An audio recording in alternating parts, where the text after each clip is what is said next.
Hey guys, so I just wanted to say thank you so much for the amazing response to the video about my story. I got so many beautiful comments and questions from you guys. It's kind of overwhelming and amazing, and I'm very grateful that the video touched you guys and spoke to you. There's so many questions that I'd love to answer them all, but I can't. So what I thought I'd do is I'd take a couple of questions every week or so and try and answer them with a video. One of the questions I got a lot was, how did you get started on the program? A good place to start is step one, I guess. Step one is in this book that I talked about before. This is the big book of Alcoholics Anonymous.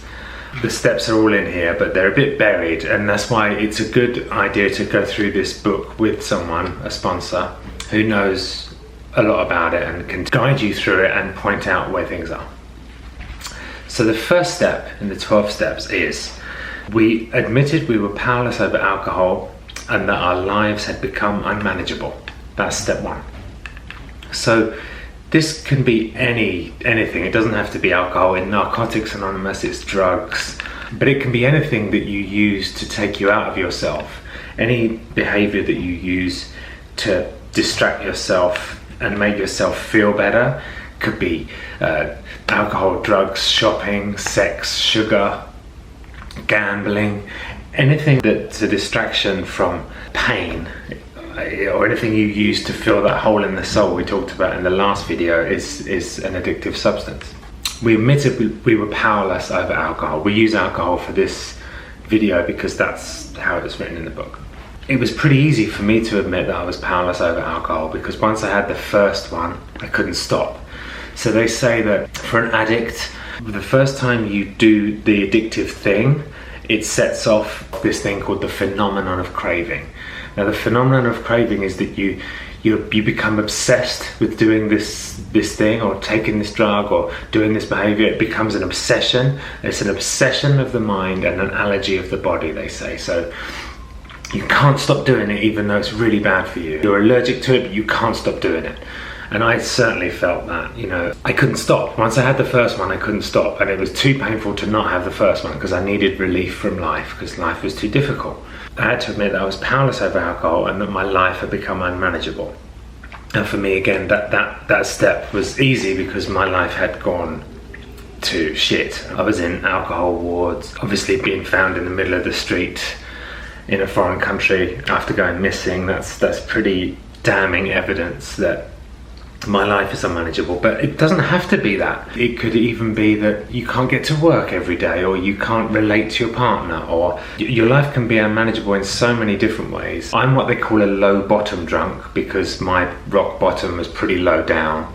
It's hard to not take it seriously when you've been found in the middle of the street, blacking out on drugs and alcohol, beaten up, all that stuff. It's hard to argue that that's not a rock bottom. But for some people, a rock bottom could be not spending time with your kids when you say you're going to, or not showing up for your friends, or not being a good partner, or these are all rock bottoms, and everyone's bottom is different. Laura has a very different experience of rock bottom to me, and the rock bottom is the thing that brings us into the program. So that's it, that's the first step. Are you powerless over the substance, and is your life unmanageable? And do you admit that? And that's it. That's all you have to do. Step one is easy. Yes, I found step one very easy. Yes, my life is unmanageable, and yes, I'm powerless over alcohol and drugs. And in answer to lots of your questions, that's how I got started with step one. What I'm going to do next week is I'm going to move to step two, and we can maybe go through this together. It's weird at the moment because there's no AA meetings in real life. They're all on Zoom, so I feel like it's very virtual. So I don't feel weird about sharing with you guys. In fact, sharing with you guys is helping me every day with my recovery. This is like a meeting for me. So thanks for keeping me sober today. So next week I'll go through step two. This, by the way, is my experience. I don't speak for Alcoholics Anonymous.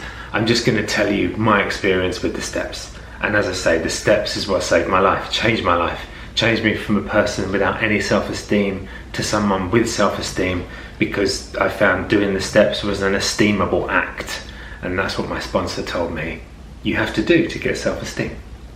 tweet me questions, Stephen Hilton 23 on Twitter, and I'm going to try and answer some of those questions every week too. Let's have a look now. Diana Sour Candy says, what made you start using? What was the most you used? Did you use when you were sad?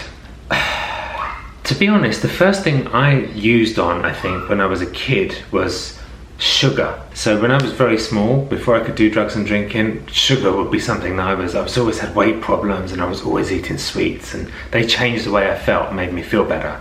So sugar was an addictive substance that I used, so I used that when I was very young. That was an early way for me to get out of myself, get out of my head, was eating loads of sweets. Even when I was a little kid, life was really scary. And I remember just being scared of school, scared of friends, just fear. Fear was a big part of my life from as far back as I can remember. And so I used to get rid of that fear. So sugar was a big one. What's the most you used? I used it as much as I could every single day. So I don't know the exact amount, but it was constant from the time I woke up to the time I went to bed, every day in the end, for maybe 3 or 4 years. And I used anything I could get my hands on, any drugs, any drinking, anything to get me out of my head. Did you use when you were sad? That's a good question.